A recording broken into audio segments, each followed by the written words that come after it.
The world is relieved that Hamas has stopped firing rockets at Israel's cities, and for the moment, the fighting has stopped.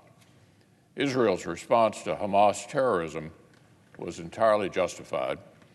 It was targeted, restrained, and extraordinarily precise. So it was disappointing to see disproportionate blame heaped upon Israel, the victim, and disproportionate pressure put on Israel's democratic coalition government to spearhead the ceasefire with the aggressors. Israel's actions appeared to help restore some measure of deterrence and damaged Hamas' ability to wage terror. But we have every reason to expect the terrorist commanders will seek to rebuild their arsenal with assistance from their sponsors in Tehran. The Biden administration must not pursue Iran policies that make this process even easier. We should not lift terrorism and missile sanctions just to leap back into discussions over the flawed Obama-era nuclear deal. Already, this administration removed terrorism sanctions on Iran's Houthi proxies in Yemen, hoping to encourage negotiations. Instead, the Houthis have escalated their offensive, rejected diplomacy, and actually fired into Saudi Arabia. Likewise, giving Iran relief from sanctions will just yield more support for terrorists like Hezbollah and Hamas. Now, I am encouraged that the President has committed to refilling Israel's Iron Dome stockpiles.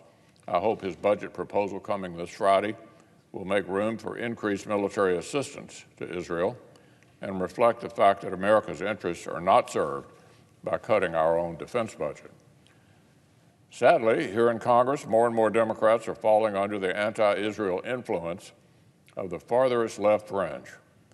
From the junior senator for Vermont, we have a resolution to block a routine sale of precision-guided munitions that would make it harder for Israel to avoid civilian casualties as it defends itself.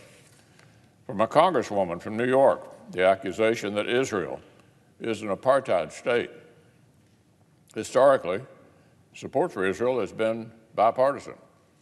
During the last major flare-up with Hamas back in 2014, when hundreds of rockets were fired at Israel, the Senate passed a resolution reaffirming our support for Israel and making clear Hamas' responsibility for the violence, and we did it by unanimous consent.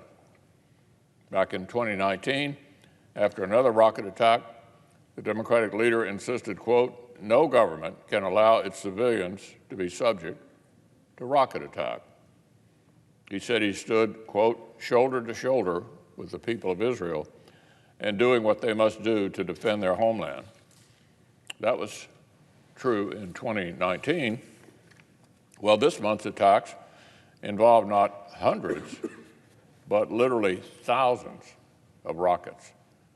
And yet, instead of vocal support for Israel, 29 Senate Democrats pressured Israel's coalition government to stop defending itself. One of our colleagues who ran for president said the U.S. helping our ally means, quote, supplying weapons to kill children.